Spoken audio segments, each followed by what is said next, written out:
Good evening everyone. मैं doctor Saroj Pandey, Dayanand women's training college Kanpur से।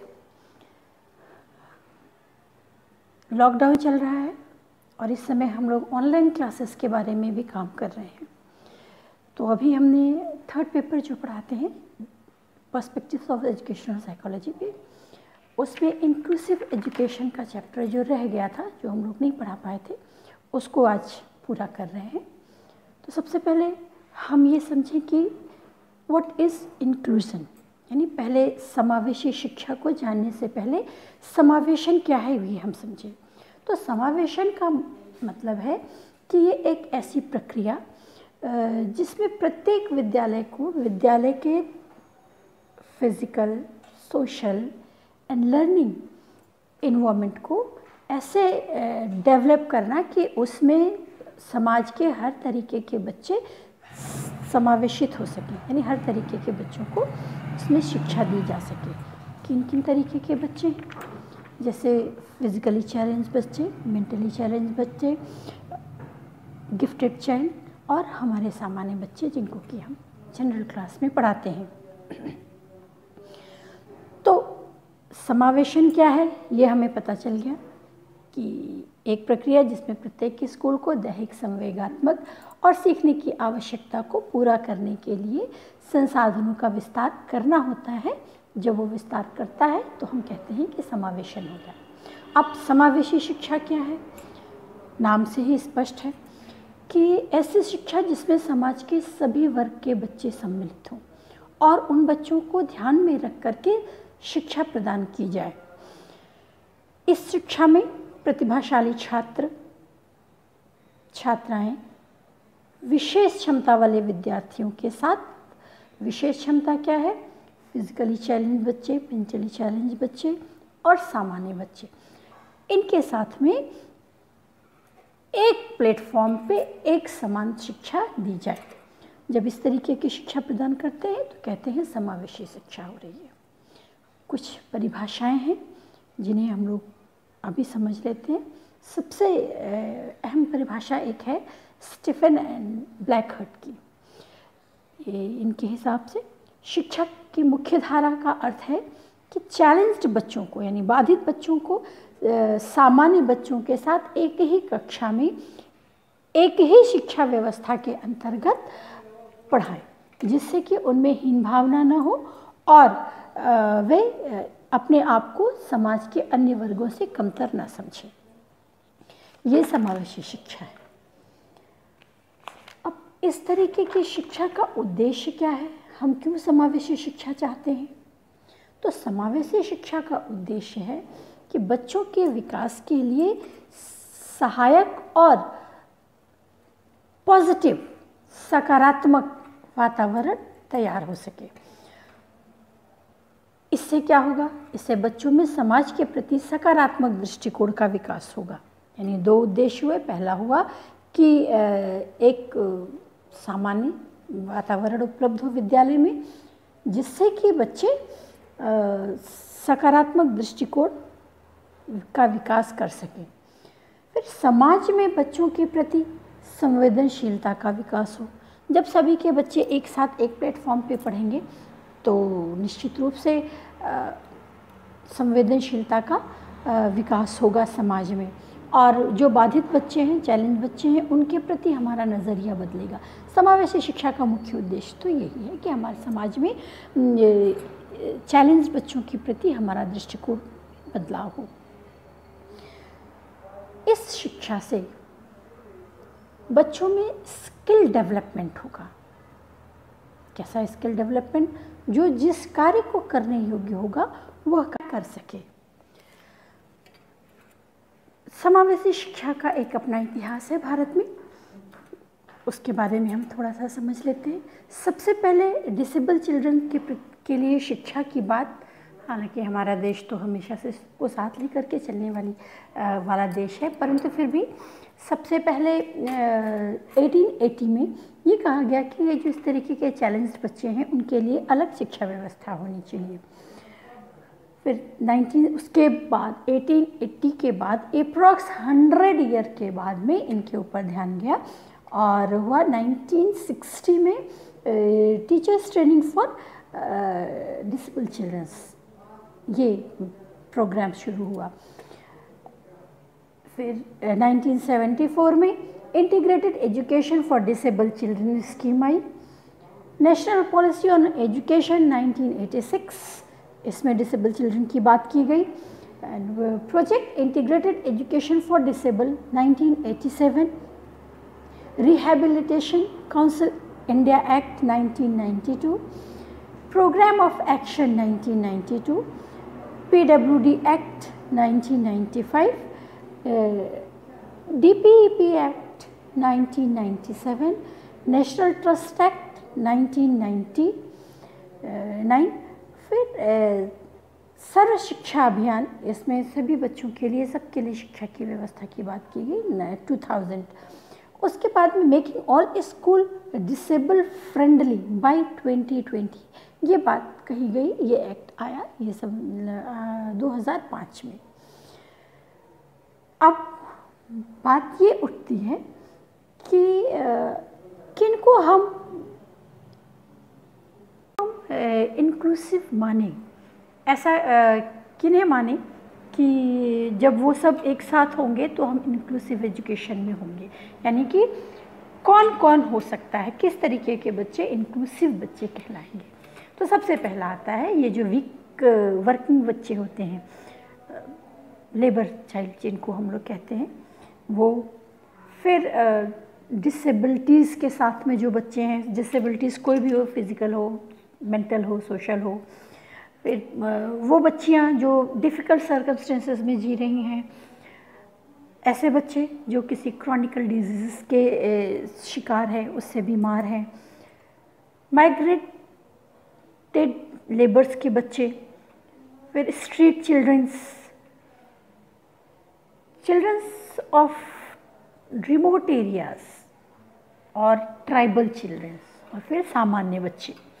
ये सब बच्चे जो हैं, ये वो बच्चे हैं जो इंक्लूसिव बच्चे, एक साथ बैठेंगे तब इंक्लूसिव बच्चे होंगे। यानी कि in scope of inclusive education क्या क्या है, वर्किंग चिल्ड्रन है, डिसेबिलिटीज़ के साथ में बच्चे हैं, girls with in living in difficult circumstances हैं, children with any chronical illness है, children of migrant labour, street child और children in remote tribal areas.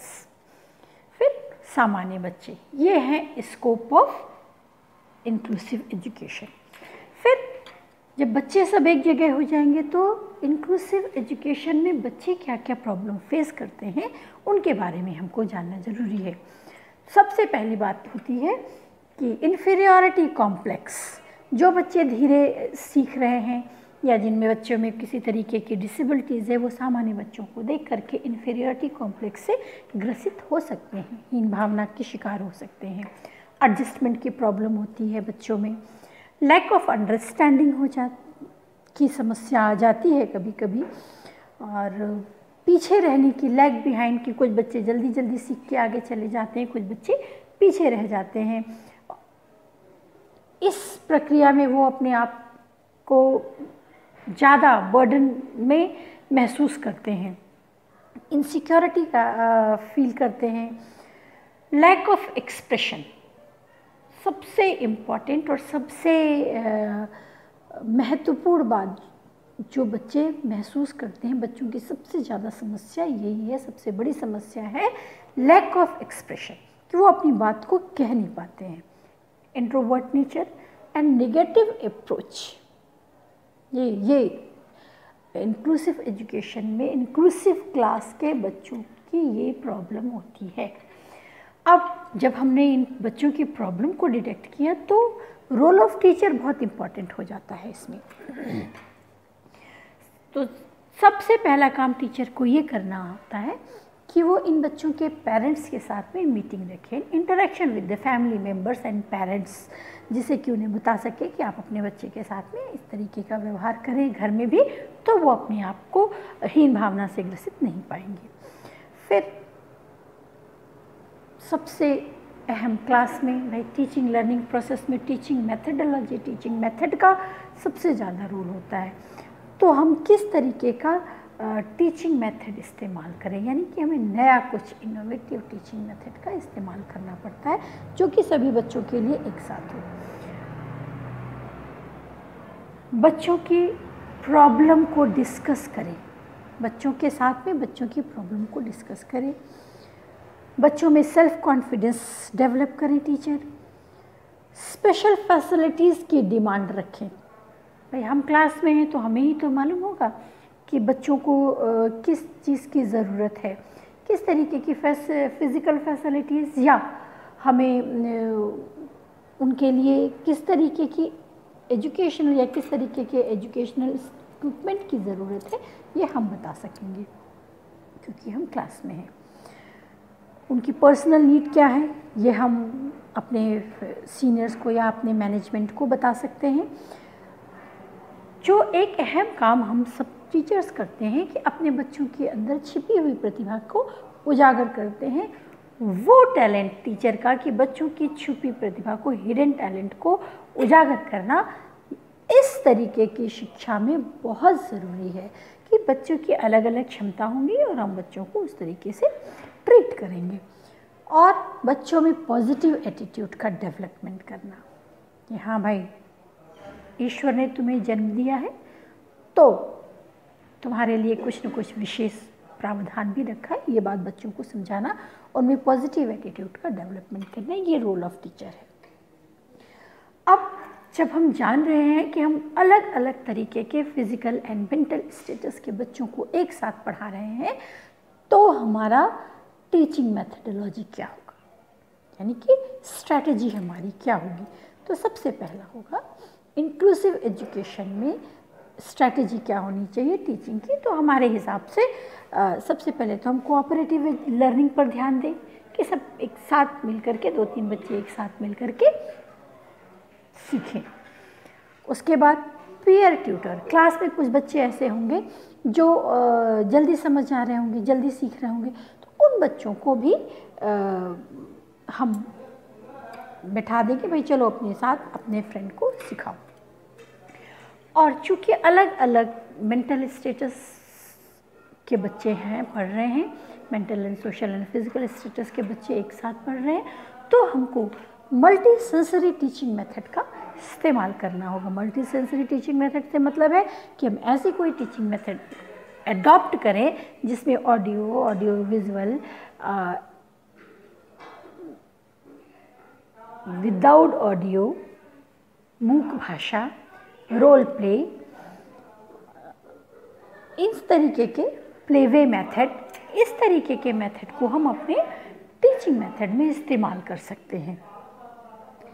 फिर करिकुलम अडेप्टेशन क्या होगा, इस पर तो काम चल रहा है अभी और बहुत अच्छा काम चल रहा है, बेहतर तरीके से काम चल रहा है। बहुत जल्दी ही मॉडिफाइड करिकुलम हमारे सामने आएगा कि जो कि इंक्लूसिव एजुकेशन की सभी तरीके के ज़रूरत को समझ करके पूरा करने हेतु बन जाएगा।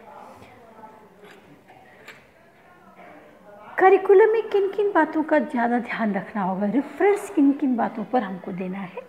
सबसे पहले तो ध्यान देना होगा कंटेंट पर कि हमें ऐसा कंटेंट देना है जिसमें कि सब बच्चों को बात समझ में आए। कंटेंट पर भाषा, language, study material, evaluation and environment of the institution, ये हमारे करिकुलम का सबसे अहम हिस्सा होना चाहिए।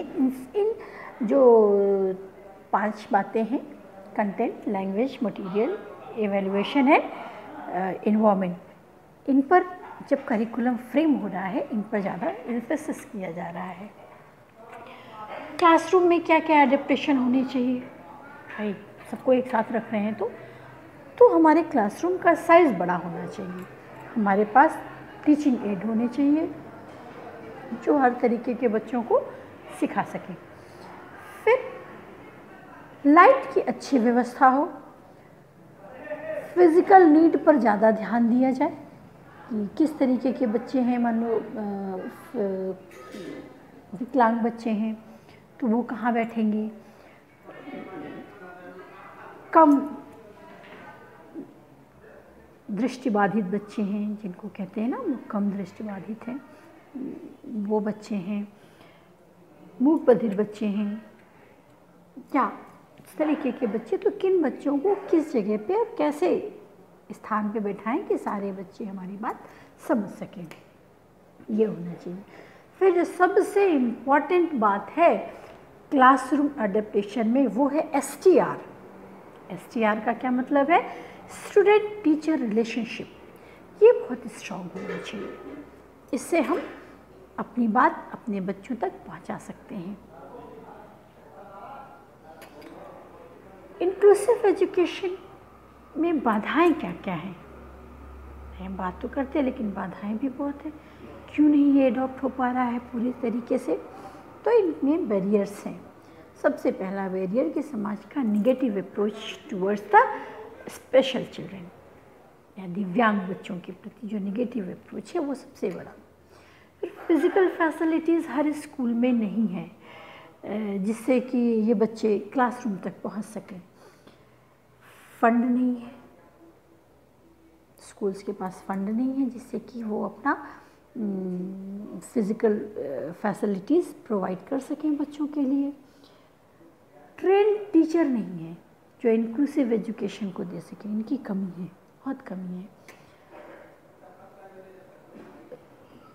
इंक्लूसिव एजुकेशन के लिए पुअर ऑर्गेनाइजेशन एजुकेशनल सिस्टम है जो कि अभी इंक्लूसिव एजुकेशन को सपोर्ट नहीं कर रहा है। ऑन पेपर हम काम कर रहे हैं पर वैसे काम नहीं हो रहा है अभी, उस पर भी हमें ध्यान देना चाहिए। गवर्नमेंट क्या क्या कर रही है? गवर्नमेंट कर रही है, बहुत सारे काम कर रही है, इसमें कर रही है, जैसे कि गवर्नमेंट ने बहुत सारी पॉलिसीज़, बहुत सारे चला रखे हैं जिनसे हमें सहायता भी दी जा रही है, मिल रही है, पर अभी वो सहायता पूरी नहीं है। सबसे integrated education for disable children, project integrated education for disable childrens, district primary education programme, PWD act, Sarva Shiksha Abhiyan and supportive system service, ये हमारे गवर्नमेंट काम कर रही है।